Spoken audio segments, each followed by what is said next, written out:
Ahí estamos, vale. Buenos días. Ahí, vale. Y esta lamparita, no se ve. Esta está chula, tiene que verse. Esa, ahí.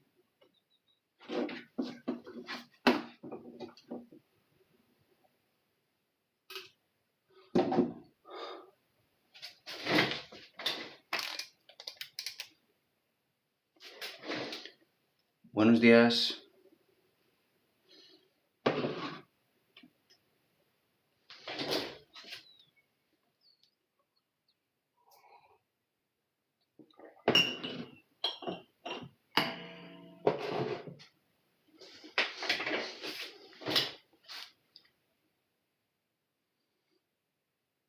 Vale, hoy sí que se ve esto de consulta online, sin problema, perfecto. ¿Lo he enchufado o no? Vale. Ahora sí. Uy, se escucha un ruido, ¿verdad?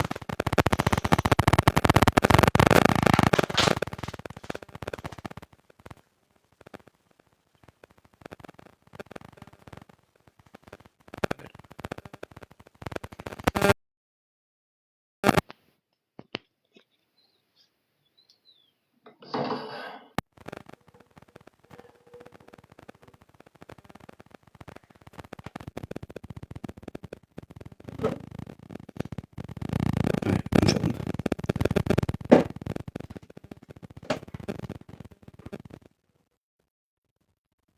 Vale, ya sé lo que es. A ver, ay, ¿qué es esto?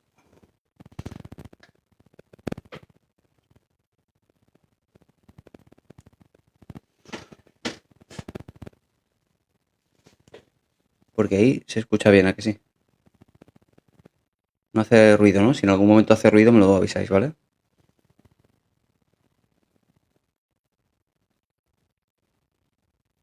Hola, Jessie.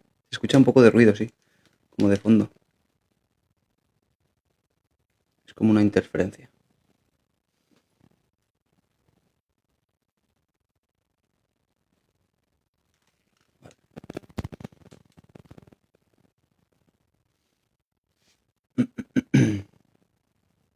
Bueno, pues de viernes, ¿no? Esta semana también ha sido muy intensa. Muy intensa.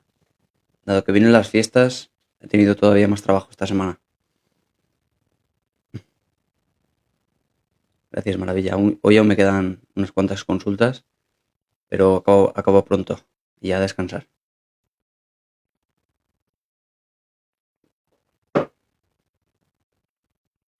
Hola, buenos días.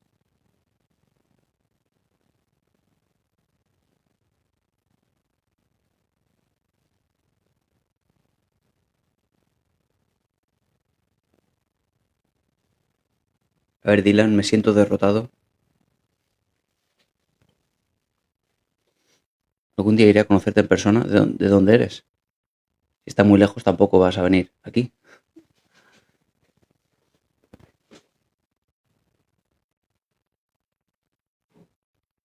Wow, de Madrid, muy lejos, a 4 horas de aquí. 4 horas de camino. O 2 en AVE.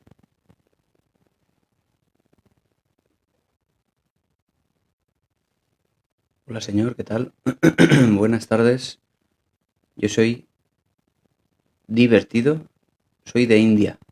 Ah, pero que ser de la India te hace divertido es una correlación. Yo soy de Alicante. y así. Son 4 horas en coche. Alicante. Alicante, España, claro. Hola Rita, buenos días. Messi o Ronaldo, es que no me gusta el fútbol, Valeria. No me ha gustado el fútbol nunca en la vida. En realidad no me gusta ningún deporte. Lo practico, pero no me gusta ningún deporte. No veo deporte en la tele. Me aburre muchísimo. Pero bueno, son mis gustos.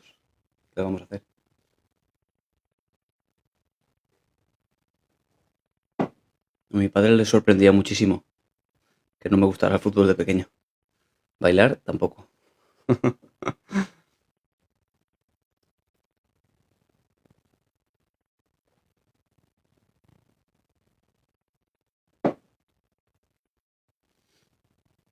Adelante, puedes preguntar lo que quieras. Hola Nathan, buenos días. A ver.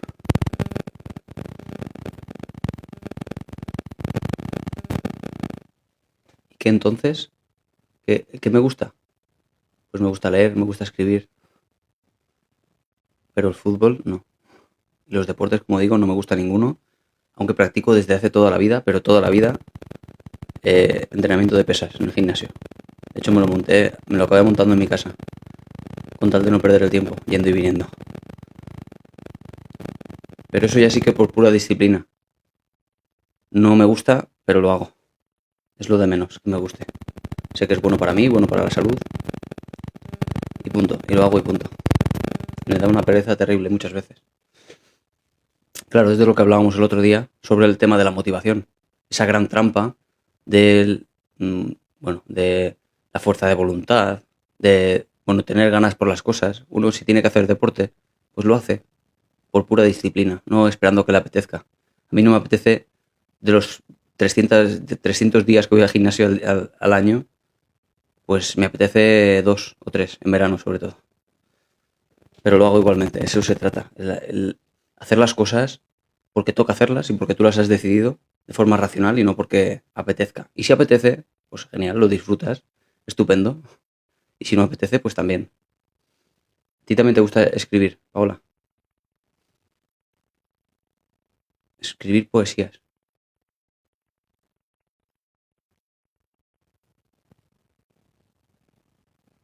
¿Puedes ayudarme a aprender español? Pues creo que no. Laura, tendrás que acudir a algún profesor que tendrá métodos didácticos muy buenos para aprender. Yo no los tengo. Escucho un poco de ruido que estoy escuchando aquí de fondo.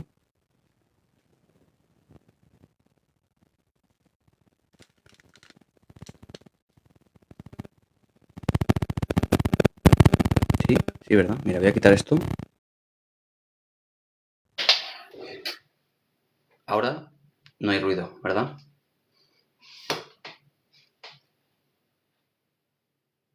Porque acabo de quitar el micrófono. Ahora estamos con el audio del móvil. Es peor audio, pero bueno, está libre de ruido.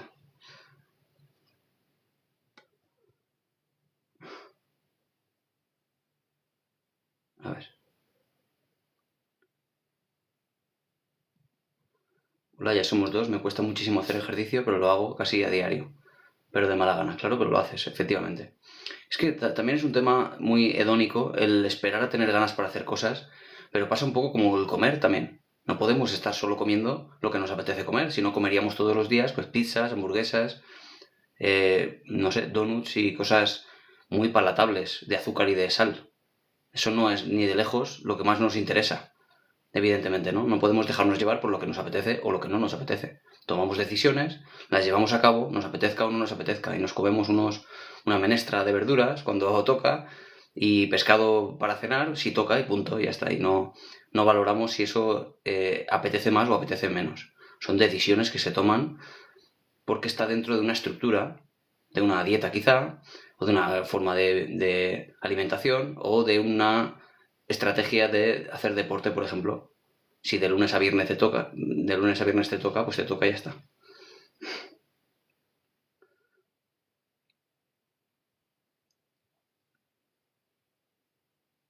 Y el comer, como también es una conducta, lo mismo.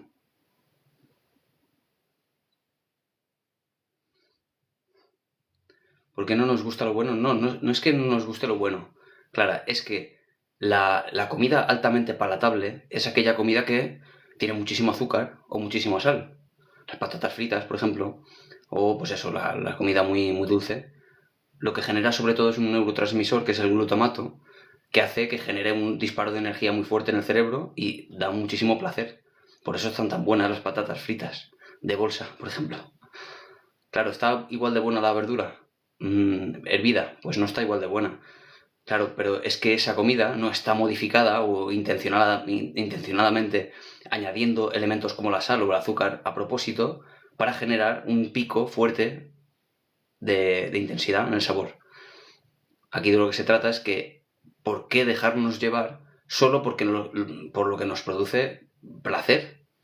Es muy hedonista esto. Y yo no estoy a favor de eso. Yo recuerdo una vez que me estaba poniendo. Me estaba poniendo como rabanitos estos pequeñitos. No, no soy una IA. Rabanitos de estos pequeñitos en la ensalada. Que están asquerosos. Ya está, no pasa nada. Y me los estaba poniendo la ensalada.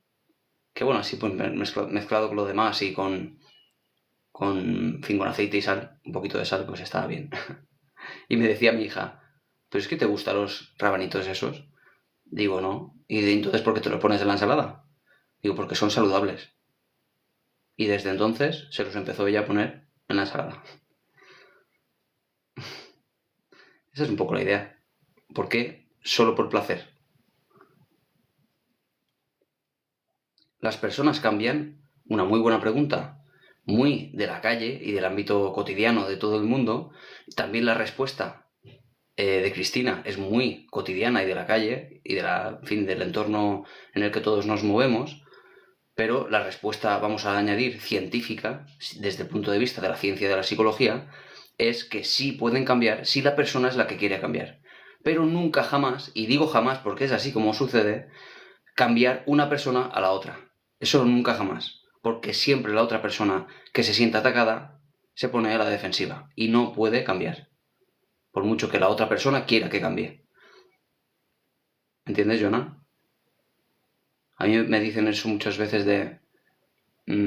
ya, pero tú ¿cómo vas a cambiar a nadie?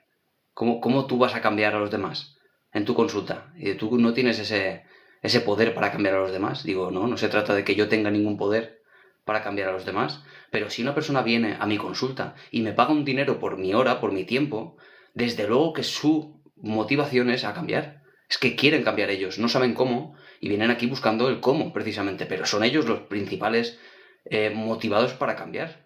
Porque lo están pasando mal. Porque tienen un malestar significativo en su vida que no les deja vivir.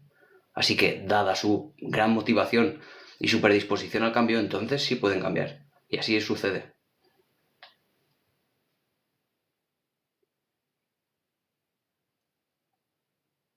Muy temprano. Ya aquí, claro, como te dice Azul, son las 10:15 de la mañana.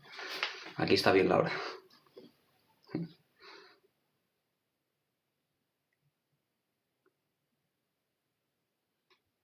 A ver, ¿cómo se distingue clínicamente a una persona resiliente de una persona que solo funciona desde el trauma?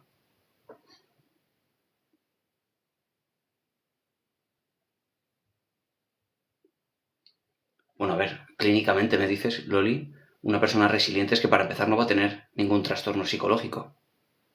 Incluso aunque empieces a preguntarle, Loli, y le digas, y esto me lo he encontrado muchas veces, ¿y tú en tu vida qué tal? ¿Cómo ha ido? Y te dice, no, bien, sí, pues he tenido algunas cosas y en la infancia pues no sé qué, mi padre a lo mejor falleció y se lo toman bien, no tienen ningún problema. Lo han asumido como parte de su vida, han ubicado en aquellos fallecidos en el lugar que les corresponde, en su mente, en su corazón o lo que sea. El duelo ha sido correcto, ha sido funcional y digamos que aquellos estresores que ha tenido en su vida los ha asumido, los lleva muy bien y no tiene realmente ningún trastorno psicológico. Alguien, como tú dices, que funciona desde el trauma, probablemente teniendo en cuenta que tuvo un trauma y que no lo ha sabido gestionar, tú lo que vas a ver es patología. Vas a ver, por ejemplo, ataques de ansiedad frecuentes, incomprensibles, sin ningún motivo. vas a ver ansiedad excesiva en general, vas a ver, bueno, esa autoestima destruida, ese tipo de cosas. No necesariamente vienen de un trauma, pero desde luego vamos a ver algún tipo de afección psicológica por ese trauma. Y eso en el caso de que, como tú dices, funcione desde el trauma. Es decir, no solo que tuviera un trauma, sino que no lo ha sabido hasta el día de hoy gestionar. No lo ha tratado, por ejemplo.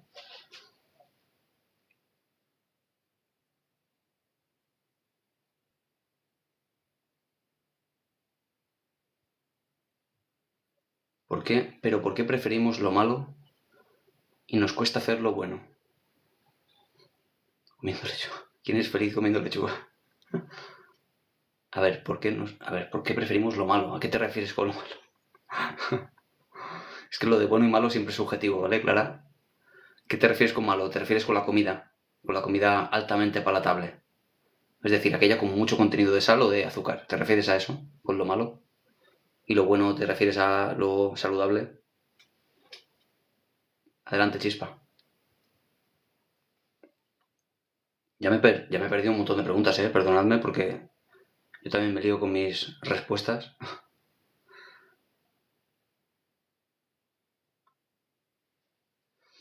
¿Y cómo sabes que si en verdad cambió esa persona? Claro, y es que ya me estás hablando, Jonah, del cambio de otra persona. Ahí no hay nada que hacer. A ti a lo mejor otra persona te dice, y seguramente es de lo que estás hablando, del cambio de otra persona, no de ti. Si estás hablando de eso, la otra persona te puede decir, no, no, tranquilo, que yo he cambiado, no te preocupes. No, confía en mí que yo he cambiado. Eso son solo palabras. Tú eso no lo sabes. Puede ser perfectamente la vuelta a ese principio de una relación donde alguien muestra un rol forzado para gustar al otro. Todos lo hacemos esto. Y eso no es nada extraño ni criticable. Pero si alguien está amenazando, la relación se amenaza, por ejemplo, de alguna manera, otra vez vuelve esa máscara un poco para gustar al otro. Entonces te puede decir, sí, sí, he cambiado. Y luego volver a lo que en realidad la persona es, porque tampoco es que quiera cambiar nada. ¿Ves? Como digo. Por eso te decía antes, yo no. Que alguien puede cambiar si quiere cambiar, y si encuentra la manera de cómo hacerlo. Porque alguien perfectamente podría querer cambiar y no saber cómo hacerlo. Y para eso, por ejemplo, está el tratamiento psicológico, si de lo que hablamos es de pues que no sabe controlar su rabia, que no sabe controlar y tiene mucha ansiedad y miedo a las cosas. Si son cosas así, desde luego no va a cambiar solo, no va a poder, aunque quiera. Sí que quiere, pero no puede. ¿Me puedes ayudar a saber si el agua purificada necesariamente debe tener sodio? ¿Es fundamental que sea alcalina el agua purificada? ¿Qué es eso? Yo bebo agua del grifo y estoy súper contento con ella. ¿Por qué agua purificada? No entiendo el concepto. Ahora bien, que tenga sodio, bueno, en principio el sodio es bueno para la salud. Necesitamos sodio para la transmisión para la comunicación entre unas neuronas y otras. Otra cosa es el exceso de sodio y por eso nos dicen los médicos que no nos pasemos con la sal, porque el exceso también lleva a disregulación en la comunicación de las neuronas. Sin sodio las neuronas no se pueden despolarizar, no se pueden comunicar.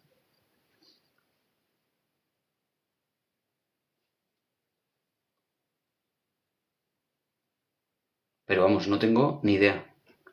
Krishna, ni idea. Yo bebo agua del grifo y voy a beber agua del grifo hasta que ya no esté aquí en este mundo.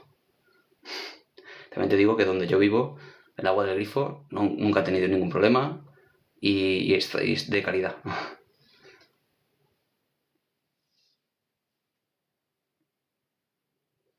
¿Por qué fingimos? Bueno, de todas maneras, Cristina, perdona. A ver, Cristian, vale, perdón, no estaba leyendo bien. De todas maneras, yo te preguntaría por qué. ¿Por qué buscas el agua embotellada? ¿Es porque no hay agua de calidad en tu localidad?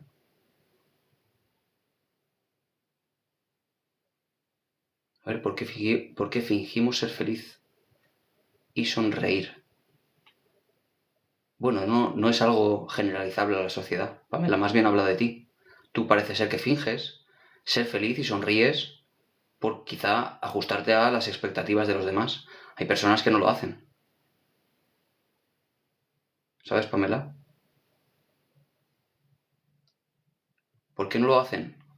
Si yo tengo de alguna manera miedo a la reacción de otro, a la reacción excesiva en el sentido de que preocupa a los demás. Si me veo triste, Si yo estoy triste y sé que a los demás les voy a preocupar, fingiré estar feliz porque he creado esta dinámica con los demás. La dinámica de yo evito estar así para que me estén diciendo cómo estás y te pasa algo, y porque el otro también, los que están fuera de nosotros, los que tenemos alrededor, nos han ido condicionando nuestra conducta a través de eso. Pero el que está triste y no tiene ese miedo a la reacción de los demás, muestra su tristeza sin ningún problema. De hecho, hay personas que muestran la tristeza por el sentido contrario, por en parte también, y a veces sin darse cuenta, por llamar un poco la atención, que es un poco el sentido funcional de la tristeza, por cierto.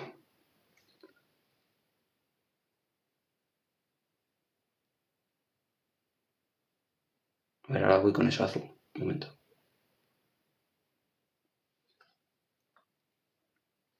¿Por qué requiere tanto esfuerzo cuidarnos y tenemos que tener disciplina? No sale de forma natural. Sí, claro, pero no sale de forma natural teniendo en cuenta que vivimos en un mundo industrializado, sedentario, en urbanizaciones, en el entorno urbano me refiero. Si viviéramos en las cavernas y tuviéramos que salir a cazar, el entorno nos obligaría, sin ningún tipo de remedio, a salir a cazar y a tener que movernos y movernos 10 kilómetros o 20 para poder alimentarnos cada día. No habría forma de escapar a eso. Es decir, estamos hechos para eso. Al final, por esa razón podemos correr mucho tiempo y no nos podemos adaptarnos, digamos. El ser humano es el animal que más tiempo puede correr, más que los animales, porque tenemos esa capacidad de sudar, por ejemplo, y de regular la temperatura, a diferencia de otros animales que aunque corran más que nosotros, se cansan antes.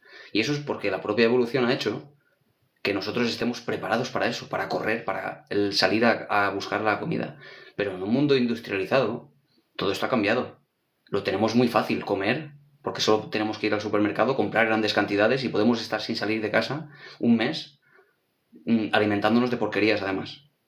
Con lo cual es el entorno el que no ayuda a que hagamos aquello que es de forma natural, que es el ejercicio físico, por la pura supervivencia. Así que la disciplina hay que generarla, hay que crearla artificialmente, dado que el entorno no favorece eso. Esta es la pregunta de antes, Azul. ¿Cómo mantener la resiliencia a largo plazo ante situaciones vitales muy complejas cuando no hay apoyo social ni familiar? Este canal trata de psicología y puedes preguntar lo que quieras, Esmeralda.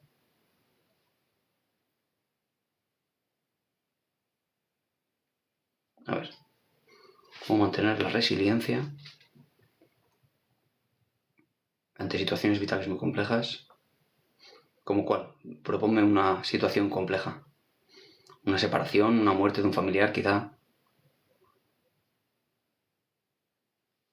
La resiliencia es un concepto a veces que engloba demasiadas cosas, pero básicamente son habilidades de afrontamiento, habilidades cognitivas, mentales, de cómo con flexibilidad nos adaptamos al entorno y el manejo de solución de problemas, de aquellas cosas que verdaderamente están en nuestra mano, pues modificar con esfuerzo.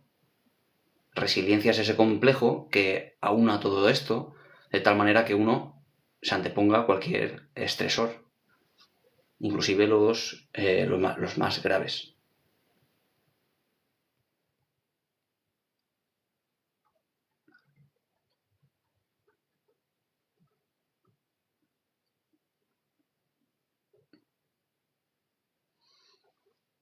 Claro, no es biológicamente natural ese sobreesfuerzo para cuidarse. Es un sacrificio. No es biológicamente natural el sobreesfuerzo para cuidarse, al contrario. Al contrario, Clara, fíjate, un dato. Se supone que si nosotros hacemos gran esfuerzo, Clara, se supone que nos moriremos antes, ¿no? Si hacemos más esfuerzo, a diferencia de cómo hacen las tortugas, que no se mueven prácticamente nada durante toda su vida o muy poco, viven muchísimos años, tendría sentido que el ser humano no se moviera nada, estuviera todo el día sentado en el sofá, con tal de gastar menos energía y menos esfuerzo, menos tensión a los músculos, menos fracturas, etcétera, con lo cual más años debería vivir, ¿no, Clara? Sería lo natural según esta postura. No es cierto. Resulta que el corazón, por ejemplo, puede bombear muy rápido cuando hacemos ejercicio. Se supone que esto nos puede acercar a, pues no sé, a problemas cardíacos del corazón, pero es todo lo contrario.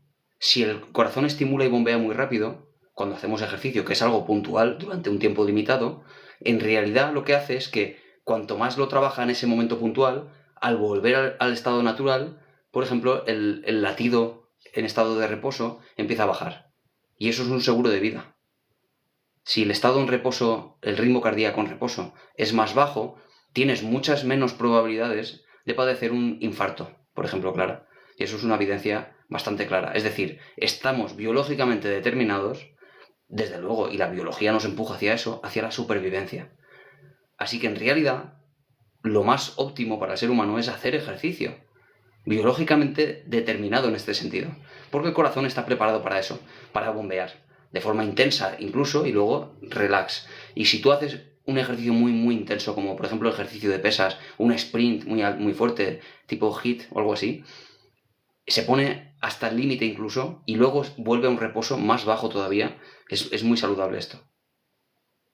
Si fuera al contrario, nada, lo que haríamos y lo que los médicos prescribirían sería precisamente el reposo en el ser humano. Buscar siempre el reposo. No es eso lo que se sugiere.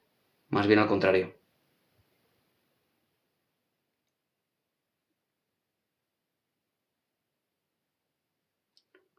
Por ejemplo, ante enfermedades crónicas invalidantes.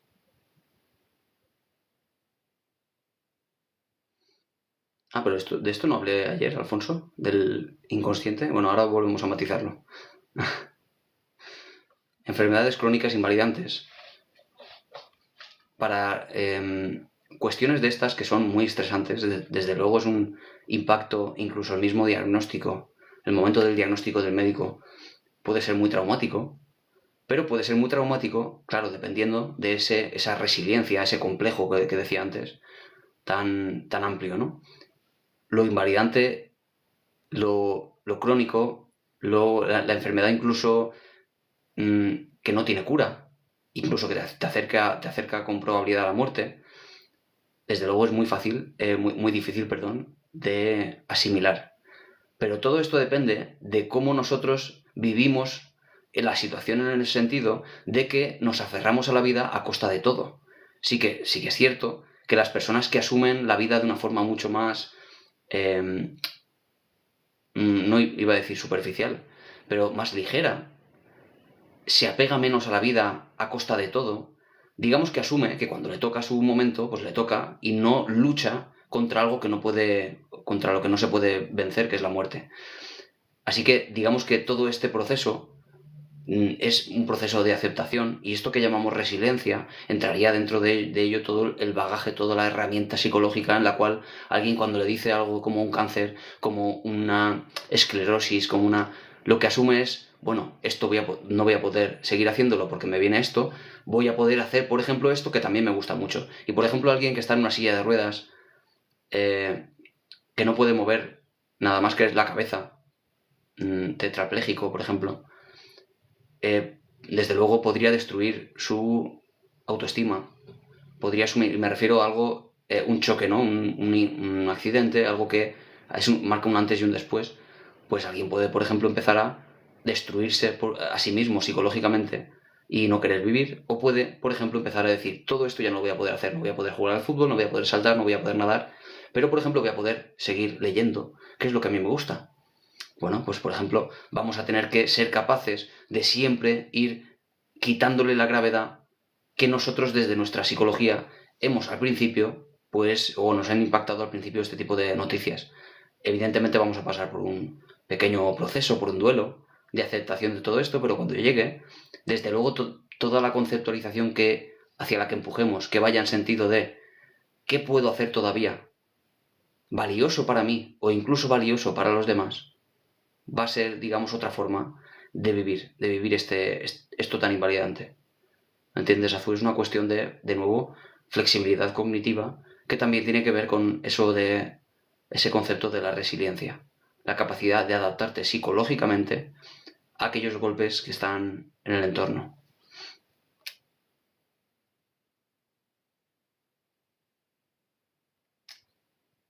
El inconsciente, Alfonso, te decía ayer, que no es un término psicológico ni científico. Inconsciente, te decía ayer, y te lo voy a repetir, no pasa nada, por si alguno no lo sabe.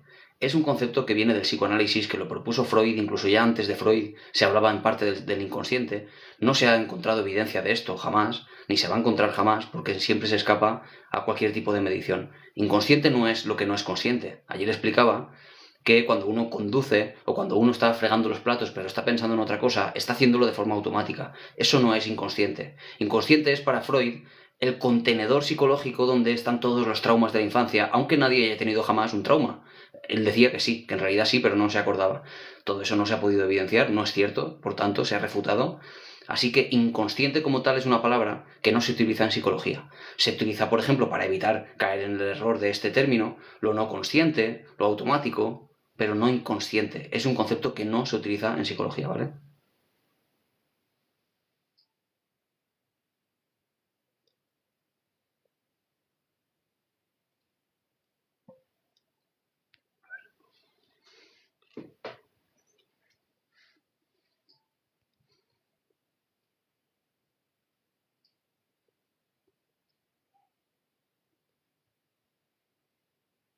Necesitamos todos los minerales, así es, Carmen.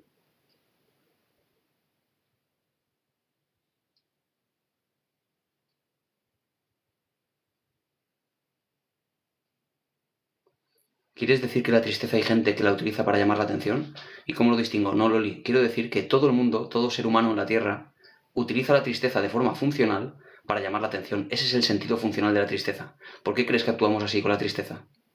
Hay razones por las cuales uno se comporta de esa manera con la tristeza. Cuando uno siente alegría, la energía que le provoca le lleva a ser más sociable. Siente la necesidad de comunicarse con otros. Cuando uno se siente triste, por el contrario, su cuerpo se va como apagando, con menos energía, su cuerpo se entumece, se agacha, pierde energía, la voz, el tono de voz baja, el espacio, incluso entre palpitaciones del corazón, se agranda, cada vez más espacios. Bueno, esto nos lleva a que, es decir, yo quiero hablar biológicamente de por qué pasa eso. ¿Por qué crees que un ser humano se comporta así en el lenguaje no verbal? Por una única razón, Loli. Para que el otro que está enfrente se dé cuenta de que pasa algo y vaya a consolarnos. Es un sentido adaptativo de la emoción. No es que haya gente, es que eso es el sentido biológico de la emoción de la tristeza.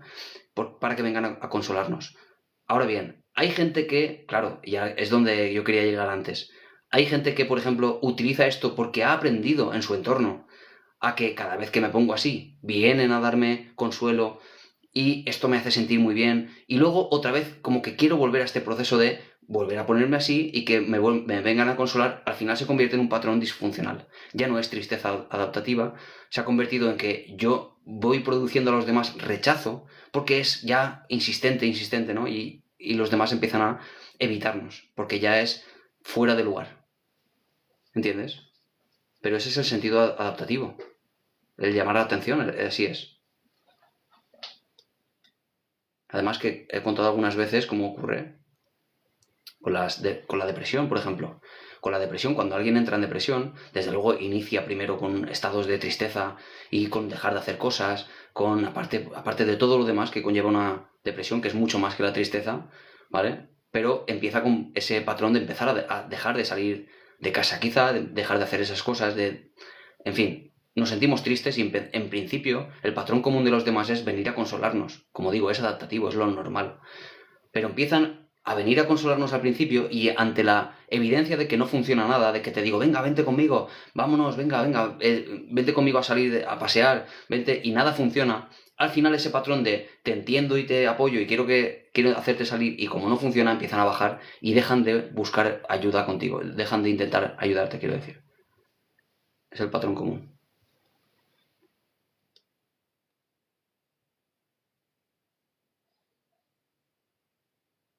Psicólogo y psicología sería un cartel.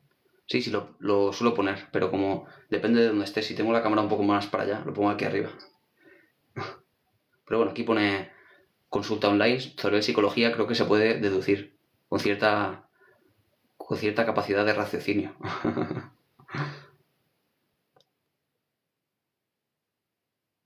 Lo que pasa es que si han preguntado, por ejemplo, por YouTube, es que en YouTube no lo pone. Yo sigo con cardio y fuerza, pero qué asco la biología, David. Mejor ser tortuga. No me gustaría ser tortuga. Yo estoy muy orgulloso de mi disciplina, muy orgulloso. Es lo que más me define a mí. Desde que era niño yo soy muy disciplinado, desde siempre. Y estoy tan orgulloso porque venzo al final, pues la pereza, venzo las pocas ganas de cosas, la falta de motivación que a veces acontece. Yo me siento súper feliz con mi disciplina. Y el que no la tiene de forma natural, como la tengo yo, como la tiene de hecho mi padre es igual que yo en ese sentido. Y el que no la tiene, me refiero, la puede construir día a día con herramientas y técnicas para ese fin.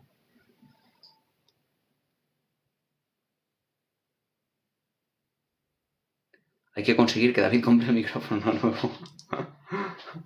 No creo en Dios. Yo soy ateo. A ver, Esmeralda, a ver qué mensaje me has puesto.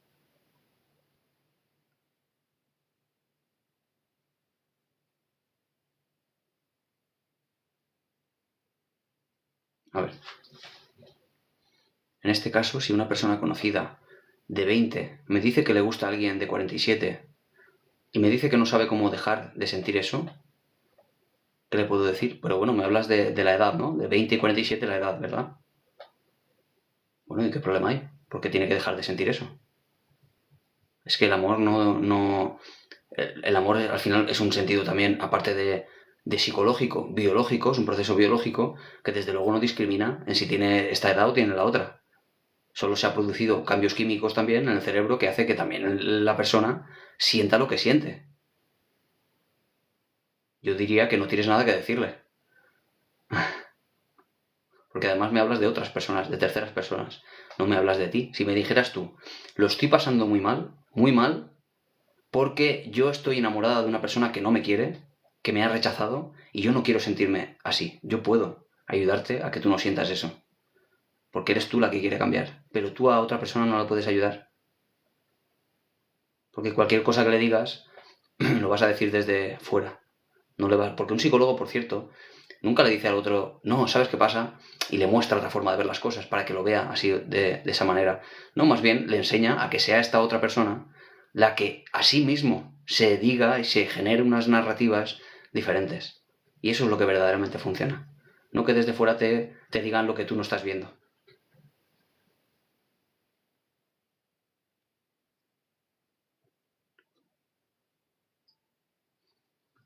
Anda, ¿por qué soy ateo? ¿Y por qué ser creyente?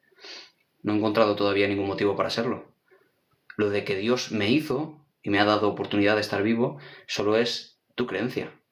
Yo no creo que Dios me haya hecho porque no hay ninguna evidencia de que Dios exista, con lo cual, hasta que no haya ninguna evidencia no lo sabemos. Solo es una suposición. Pero el por qué soy ateo es como preguntarte a ti por qué eres creyente. ¿Qué recomiendas a una persona con adicción a la comida? Súper necesario. Quitar alimentos altamente palatables. Evidentemente, fíjate, Nathan, si hablamos de... Y yo me he encontrado casos así, Nathan? Si hablamos de personas que quieren dejar de fumar y te dicen eso de, no, pero yo el paquete de tabaco lo voy a tener aquí delante todo el día porque quiero sobreponerme a la angustia, quiero estar ahí, digo, bueno, mejor que lo tires a la basura, no tenerlo delante, al final es una forma de controlar el entorno. Así que una persona que quiere hacer una dieta o tratarse una adicción a la comida, desde luego va a tener que cambiar el entorno en la medida de lo que pueda. ¿Puede quitar la ansiedad? Pues quizás sea más difícil, pero ¿puede, por ejemplo, dejar de comprar porquerías? Claro que puede.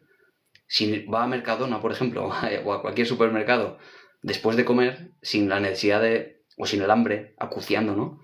Va a poder decidir qué quiere comprar, ¿no? Y comprar alimentos que solo sean, pues, bajos en calorías, desde luego. Con lo cual, si no lo tienes en casa y tienes que esforzarte en salir a comprar cuando te entre el arranque, pues va a ser más complicado o al menos vas a ayudar, vas a poner en favor de la terapia contra la adicción a la comida, al atracón.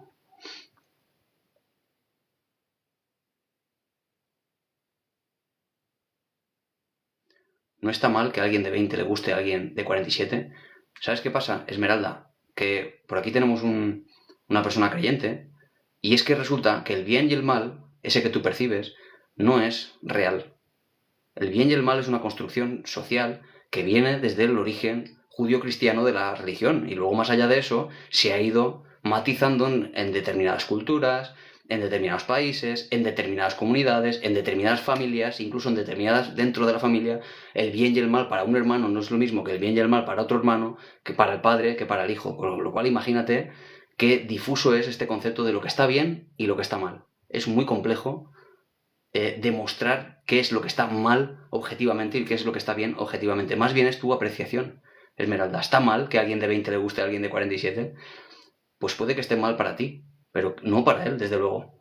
Y podría esta persona estar muy enamorada y ser feliz con esta persona, o podría perfectamente estar con esta persona de 20, digo, perfectamente estar con una de 18 y ser muy infeliz. Claro, es que esto no se puede prever, pero que le guste a alguien, eso no podemos condenarle por eso. No está mal, solo es la categoría, la etiqueta que le añades de que esto está bien o está mal.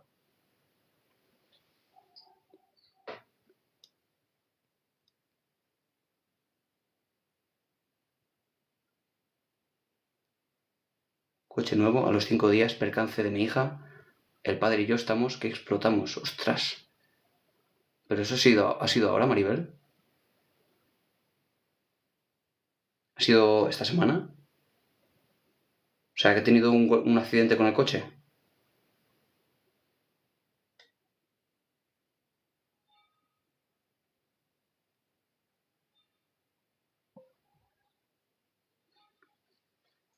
O sea, que lo que ha pasado es que el coche está en el taller, ¿no? Y a ella no le ha pasado nada.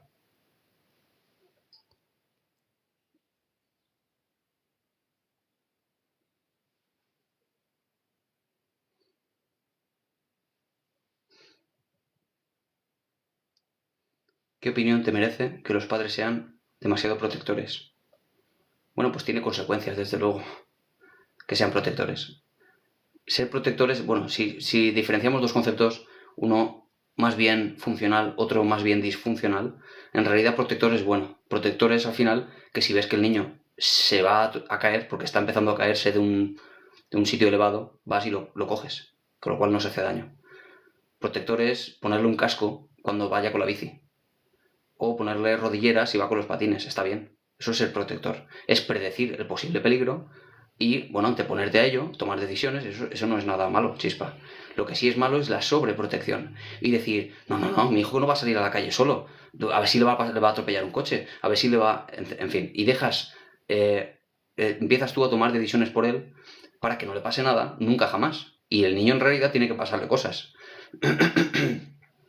Con lo cual lleva a eso, a que el niño pierda un proceso que es súper necesario en ciertas edades, que es la autonomía. El niño tiene que generar esa autonomía porque además eso siempre va asociado a la autoestima alta. Si se genera su autonomía y si siente que es capaz de llevarlo, de llevar esa autonomía y que no tiene después problemas, porque claro, después se caerá o no se caerá, etcétera, eso es muy saludable para el niño. Pero si no le dejas, porque te vuelves sobreprotector, tiene consecuencias luego a nivel psicológico.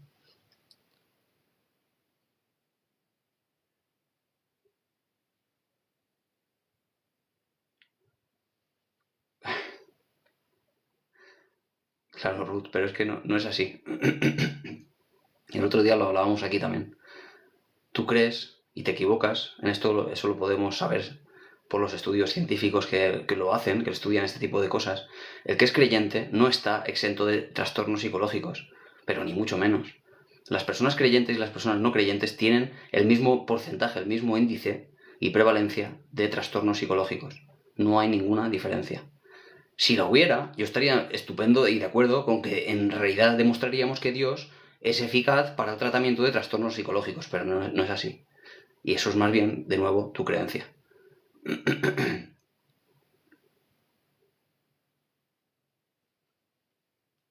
A ver que me echa un poquito de agua.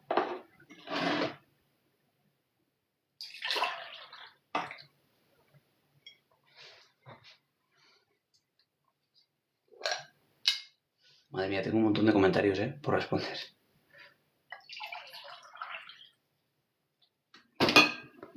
Se me acumulan.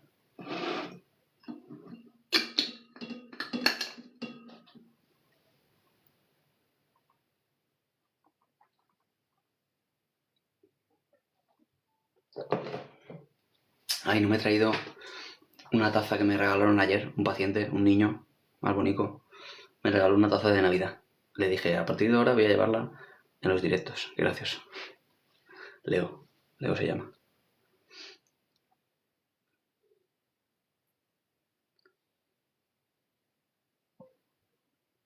¿Hay que creer en algo? ¿Dices, Carmen? ¿Hay que? ¿Es obligatorio? ¿Por qué hay que? Porque cuando algo es un dogma, una norma que es para todos por igual, suele ser siempre un error. ¿Por qué hay que? ¿Por qué no más bien si uno cree, maravilloso, y si uno no cree, pues también maravilloso? Es su propia vida y ni siquiera sus decisiones, porque alguien no decide ser creyente. A alguien le entra o no le entra, porque a mí me han educado en la religión y mi madre es de Sevilla, súper católica, mi familia, la familia de mi madre siempre lo ha sido. Yo, sin embargo, yo llegaba allí al catolicismo, al catequesis, perdón, escuchaba los argumentos, yo escuchaba todos esos, bueno, incluso las metáforas, escuchaba la historia de Moisés y mi cerebro reaccionaba contra eso y decía, os juro que yo sentí esto y me acuerdo perfectamente estar en catequesis escuchando la historia de Moisés y decir, pero me lo están diciendo esto en serio que pasó, como una historia, como cuando me hablan de los reyes católicos, o me están diciendo como si fuera esto una novela, como pasa en la fantasía, por ejemplo, que yo ya leía novelas, ¿no? Digo, me lo están contando como cuando, no sé, pues aparece un dragón y uno está leyendo una novela de fantasía, pero no, me lo estaban contando en serio, como que pasó todo eso.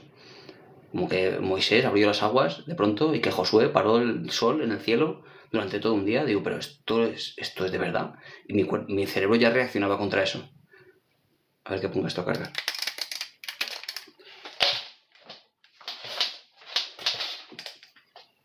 Da igual porque no se trata de tener la verdad de nada. Yo digo que es como yo lo he sentido, yo por lo tanto yo no creo en eso, ¿vale? Pasa nada. Cada uno, dado que no es algo demostrable, pues cada uno cree o no cree, sencillamente.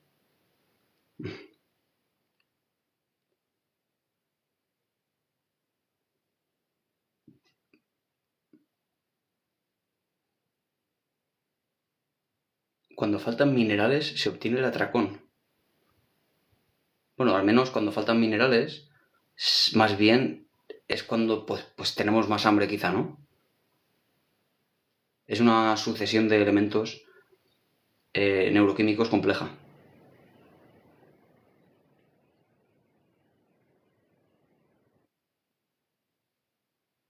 No está bien que digas alimentos bajos en calorías y si no, alimentos sanos. ¿Por qué no? ¿Y por qué no? A ver, ¿cómo está esto, Mari Carmen Gómez? No está bien que digas alimentos bajos en calorías, ¿por qué no? Sino alimentos sanos.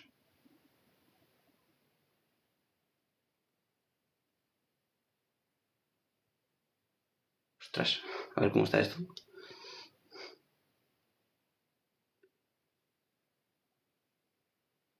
Wow, tengo un montón de comentarios.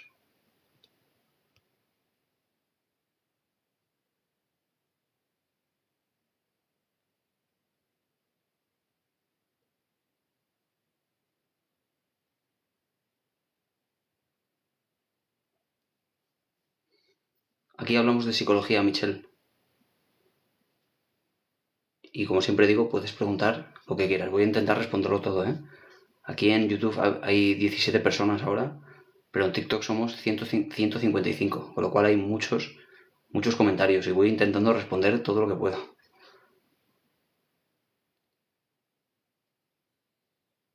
Yo soy creyente, nos dice Evelyn, creo solamente en Dios. Mi hijo es ateo desde los 12 años y siempre he respetado. Creo que es lo mejor. Es que a alguien le entra o no le entra. Y por eso digo que no creo que sea algo tanto que se decida. Y da mucha rabia cuando uno quiere imponer al otro su gran verdad, aunque no lo sea, y le da rabia que al otro no le entre.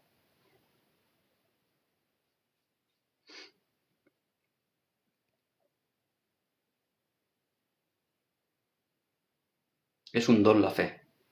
Yo no lo considero un don, Considero un don, pues una característica de la personalidad que te hace adaptarte al entorno. La disciplina también la considero un don, pero la fe no la considero un don.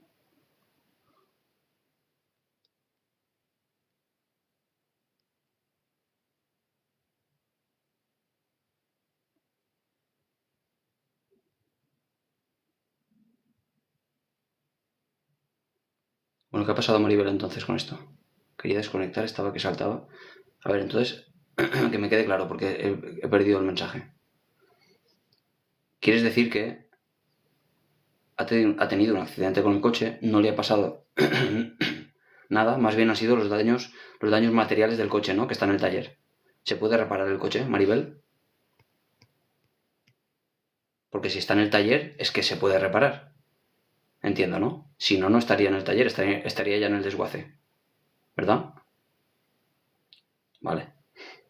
Tu hija está viva. Viva y coleando. ¿Es así, Maribel?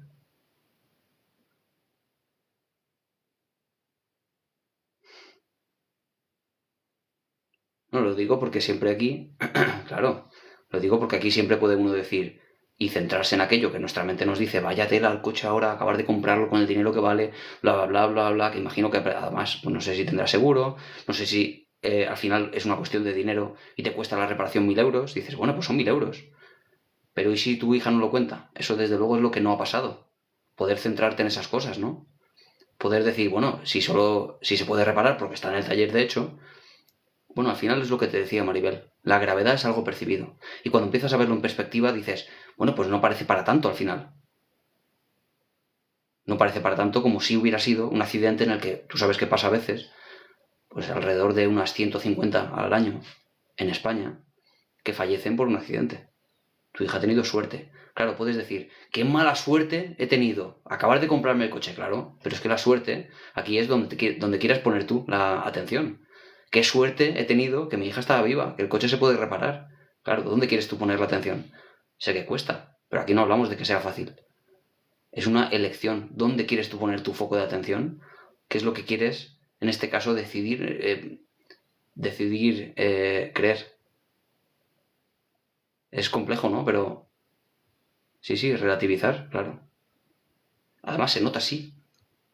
Y aquí he contado alguna experiencia personal de una vez que me pusieron una multa de 290 euros en la puerta de la consulta donde yo trabajo y me llamaron por teléfono momentos antes de llevarse el coche, ¿no? Pero yo estaba en consulta y no cogí el teléfono. Y cuando salí de la consulta, cerré la puerta y todo eso, y el coche no estaba. Llamé por teléfono y me dice, es que el coche estaba en batería, pero mi coche es muy largo. Y me dice, es que el coche bloqueaba gravemente la circulación o algo así. 200 euros de multa y 90 euros de la grúa. Claro, con lo cual, Maribel, automáticamente, como a ti te está pasando ahora, mi mente empieza a decir, me cago en su... Estos que me han quitado el coche, que, claro, dar mucha rabia, es muy injusto que pase eso. Pero luego yo empecé a pensar, y esto tardé, pues eso, 30 segundos, en empezar a mover el foco y empezar a decir, fíjate, y me han llamado por teléfono, en realidad, para no para no ponérmelo de la grúa. Me han llamado precisamente para ver si podían contactar conmigo porque desde esa ciudad se habían puesto en contacto por la matrícula con la ciudad donde yo vivo y me habían llamado para intentar que no me pusieran la multa. Me han intentado ayudar. Yo pensé eso y empecé a sentirme mejor. Y empecé a pensar, bueno, son 290 euros, pero si tú lo ves como lo que yo he perdido hoy o lo que no he ganado hoy, pero, vale, claro, te vas a enfadar. Pero si lo ves en sentido de, bueno, solo es una parte del sueldo. Solo es una pequeña parte del sueldo. No es todo el sueldo. ¿Me entiendes? No, porque ellos no sabían dónde era. No sabían de dónde era el coche. No sabían que yo era psicólogo ni que estaba trabajando enfrente. No lo sabían. ¿Entiendes? Me llamaron para no multarme, pero yo no podía coger el teléfono. Claro, y todo eso hace que yo sienta cosas diferentes, el mover el foco. Y esto no es que lo piensas así y ya se acaba, sino que luego vuelven otra vez. Luego vuelve otra vez a contraatacar y decir, me cago en la hostia, pero es que que 290 euros. Y otra vez vuelvo yo a generar. Y bueno, son 290 euros, es una parte del sueldo. Además, si pago en menos de 30 días, los 200 euros se convierten en 100, son 190, venga, no es para tanto. ¿Entiendes? Ese es el diálogo interno que uno debe generar para gestionar sus emociones. Es la otra forma de ver las cosas.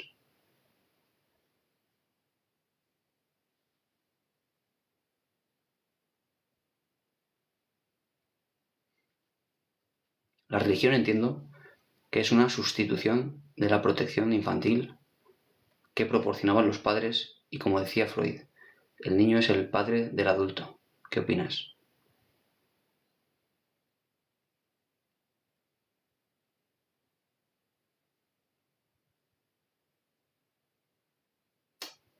No, no me entra esto. Freud era una persona, Alfonso, una persona muy inteligente. Freud era una eminencia y lo fue durante toda su vida. Pero todo lo que él propuso como teoría explicativa de las cosas ha sido refutado de forma sistemática. No es muy interesante a día de hoy. Pero fue un revolucionario para su época, y no digo un revolucionario contra el Estado, sino un revolucionario en el pensamiento, en una época en la que un médico, porque él era médico, solo veía órganos enfermos, no trataba a las personas, no hablaba con ellas. Freud fue un auténtico revolucionario, una persona súper inteligente que propuso un modelo muy complejo y muy elaborado, solo que no tiene evidencia científica. Mientras que otros modelos de otras personas muy inteligentes también, que han ido evolucionando a la misma par, sí han encontrado la evidencia y sí se ha podido tratar con mucha eficacia los trastornos psicológicos, a diferencia del modelo de Freud. Claro, todo esto son solo las interpretaciones, que es la palabra que tenemos que utilizar para Freud, las interpretaciones que hace el psicoanalista. Es decir, es un método hermenéutico. Y significa hermenéutico interpretativo. Tú me cuentas una historia o analizo, por ejemplo, la historia de la humanidad y digo, la religión lo que es el padre, es decir, una interpretación que yo quiero hacer que se ajusta a una idea que yo tengo. Y el otro que está enfrente dice, ah, es verdad, sí puede ser, puede ser. Y ese es el tratamiento psicoanalítico. Que tú conectes con una interpretación mía y que eso llegue a una especie de insight o de entendimiento máximo que te haga a ti sanar de alguna manera. No hay evidencia de eso.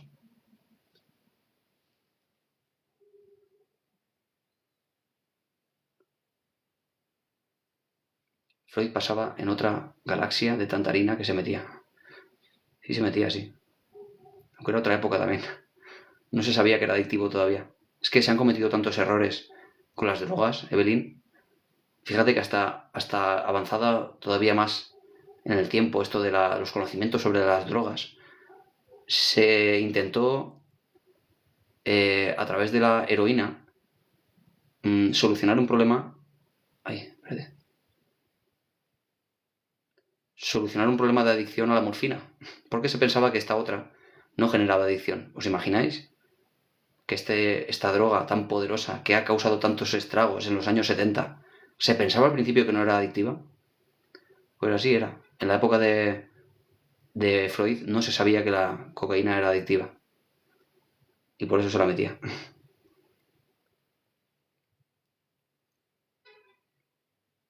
Ansiedad por la comida, ¿recomiendas terapia? Claro, si causa mucho malestar y te impide seguir con tu vida de forma natural, evidentemente, claro, sí.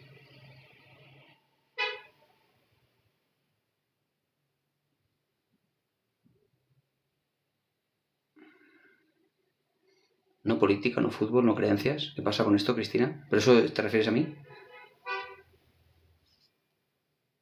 ¿Por qué dices que no política? Yo he estado en un partido político en mi ciudad donde vivo, por ejemplo.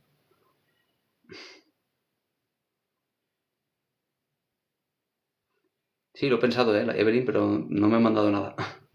Bueno, chicos y chicas, voy a despedirme, que son las 11.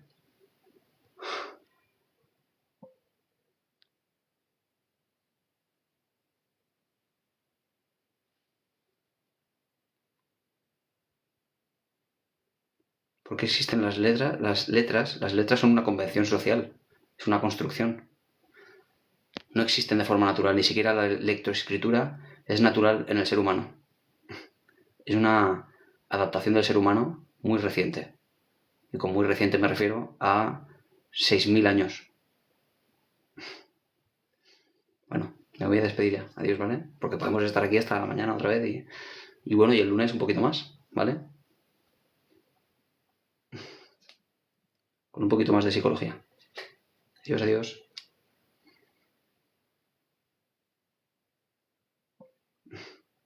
Gracias por los 5 días, gracias a ti, Esperanza, y a todos. Uy, sí que se escucha esto con ruido. Qué mal. Tengo que ver cómo está el micro este. Gracias, Loli. Gracias por los que colaboráis. A ver si con eso conseguimos comprar un micrófono mejor. Hola, Lisette, no te he visto. Bueno, has comentado, ¿eh? Te voy a poner falta, ¿eh? Yo tengo creencias, creo en ti. Qué bueno. Rita. Gracias, Cristina. Ah, porque has entrado tarde. Vale, ya me parecía raro. Falta cognitiva. Bueno, chao, chao. Hasta el lunes. Pasadlo bien. Estamos en fiestas, ¿eh? Por cierto, estamos ya en Navidad casi, ¿eh? El lunes vamos a hacer directo, el martes también. Y al miércoles, pues no, claro. Pero bueno, hay gente que luego disfruta las fiestas y otras que no.